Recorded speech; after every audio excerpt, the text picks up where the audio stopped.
Hello friends, welcome to Toppers Education. இந்த வீடியோவில் என்ன பார்க்குறோம் அப்படின்னு பார்த்தோம்னா 12th ஸ்டாண்டர்ட் இலக்கணம் மொழிபெயர்ச்சி வினாக்கள். ஓகேங்களா?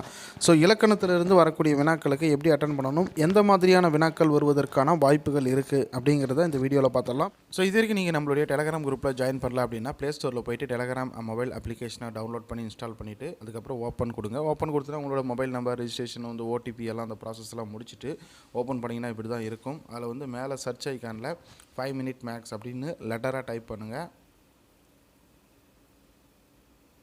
ஸோ டைப் பண்ணிங்க அப்படின்னா நமக்கு ஸ்டார்டிங்லேயே வந்துடும் 5 minute மேக்ஸ் அப்படின்னு வந்துடும். நம்ம லோகோ போட்டு இருக்கோம், அதை டச் பண்ணுங்கள். டச் பண்ணி பார்த்துட்டு கீழே ஜாயின் அப்படின்னு இருக்கும், ஜாயின் பண்ணிக்கோங்க. சரிங்களா? குறிப்பாக அணிகள் அப்படிங்கிற டாப்பிக்கில் இருந்து ஏதாவது ஒரு அணி கண்டிப்பாக 100க்கு 100% ஒரு வினாக்கள் கண்டிப்பாக வரும். அணிகள் வினாக்கள் இல்லாமல் எந்த ஒரு கொஷினுமே இல்லை அப்படின்னே சொல்லலாம்.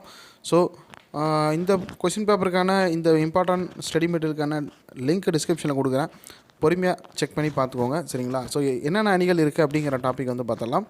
ஸோ ஃபஸ்ட்டு பார்த்தோன்னா பொருள் வேற்றுமை அணியை சான்றுடன் விளக்குக அப்படிங்கிற ஒரு அணி கேட்கறதுக்கான வாய்ப்புகள் இருக்குது. அடுத்து நிரல் நிறை அணியை சான்றுடன் விளக்குக. இந்த சான்று, அதாவது எடுத்துக்காட்டு வரக்கூடிய அந்த குறள் பகுதியெல்லாம் ரொம்ப ரொம்ப இம்பார்ட்டன்ட், அது இல்லாமல் எழுதாதீங்க. சரிங்களா? ஏகதேச உருவக அணியை சான்றுடன் விளக்குக. தொழில் உவமை அணியை சான்றுடன் விளக்குக. உவமை அணியை சான்றுடன் விளக்குக.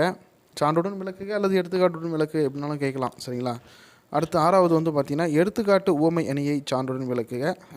7 சொற்பொருள் பின்வரும் நிலை அணியை சான்றுடன் விளக்குக. ஸோ மொத்தம் 7 அணிகள் இருக்குது, அதை கண்டிப்பாக பார்த்து வச்சுக்கோங்க. அதிலிருந்து ஏதாவது ஒரு கொஷின் கண்டிப்பாக டெஃபினட்டாக வரும். ஓகேங்களா? அடுத்து திணைத்துறை. ஓகேங்களா? ஸோ திணைகள் என்னென்ன இருக்குது அப்படிங்கிறத பார்த்துடலாம். ஸோ அதில் டீட்டெயிலாக படிச்சுக்கோங்க. நான் என்னென்ன இருக்குது அப்படிங்கிற டாபிக் மட்டும் நான் சொல்லிடுறேன்.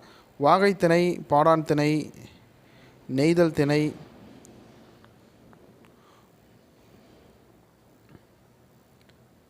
அதுக்கப்புறம் ஒரு சில துறைகள்லாம் கொடுத்துருக்காங்க. பாநாயம், பாராட்டல், இதெல்லாமே இருக்குது. சரிங்களா? ஸோ இதுக்கான லிங்க்கை டிஸ்கிரிப்ஷனில் கொடுக்குறேன், செக் பண்ணி பாருங்கள். இந்த வீடியோவை உங்கள் நண்பர்களுக்கு ஷேர் பண்ணிவிடுங்க. கண்டிப்பாக வரக்கூடிய பொதுத் தேர்வுக்கு ரொம்ப ரொம்ப யூஸ்ஃபுல்லாக இருக்கும். போத் 11th கண்டிப்பாக பயன்படும். சரிங்களா? தேங்க்யூ.